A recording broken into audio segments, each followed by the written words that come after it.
Sallu ala al-Habib sallallahu ta'ala ala Muhammad sallallahu ta'ala alayhi wa alihi wasallam. Dear viewers of Madani Channel, Sayyidina Abu Sa'id Khudri radiyallahu ta'ala anhu has narrated that the beloved and blessed Rasul sallallahu ta'ala alayhi wa alihi wasallam has said, if anyone fasts in Ramadan, realizing its limits and avoiding what should be avoided, this will compensate for all his previous sins. Subhanallah. Sayyidina Abu Hurairah radiyallahu ta'ala anhu has narrated that the beloved and blessed Prophet sallallahu ta'ala alayhi wa alihi wasallam has said, for every act of piety, man is rewarded 10 to 700 times more. Allah Azza wa Jal said, except fasting, because fasting is for me and I will give its reward myself. Subhanallah. Allah Azza wa Jal also says, man refrains from satisfying his desires and eating food for my pleasure. There are two glad tidings for the man who fasts. One at the time of sunset and the other when he meets his Rabb Azza wa Jal.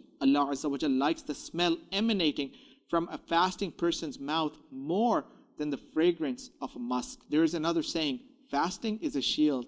When any of you fast, he should neither utter words of indecency nor shout. If anyone else abuses him or wants to fight him, he should say, I am fasting. Dear viewers of Madani Channel, the foregoing blessed hadith mentions several virtues of fasting.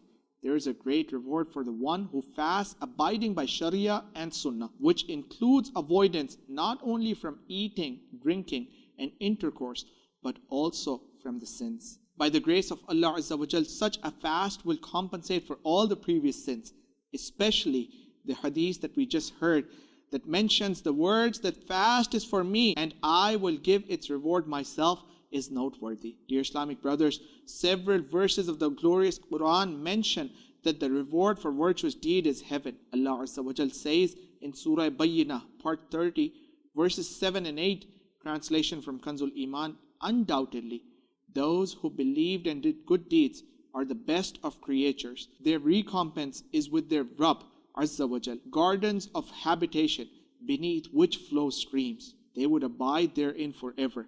Allah Azza wa Jal is well pleased with them and they are pleased with Allah Azza wa Jal. This is for him who fears his Rabb. May Allah Azza wa Jal grant all of us the true blessings of the blessed month of Ramadan, and may Allah Azza wa Jal allow us to continue to do pious acts throughout our entire life for his pleasure as well as his beloved Prophet sallallahu ta'ala alayhi wa alihi wasallam. Sallu ala al-Habib sallallahu ta'ala ala Muhammad sallallahu ta'ala alayhi wa alihi wasallam.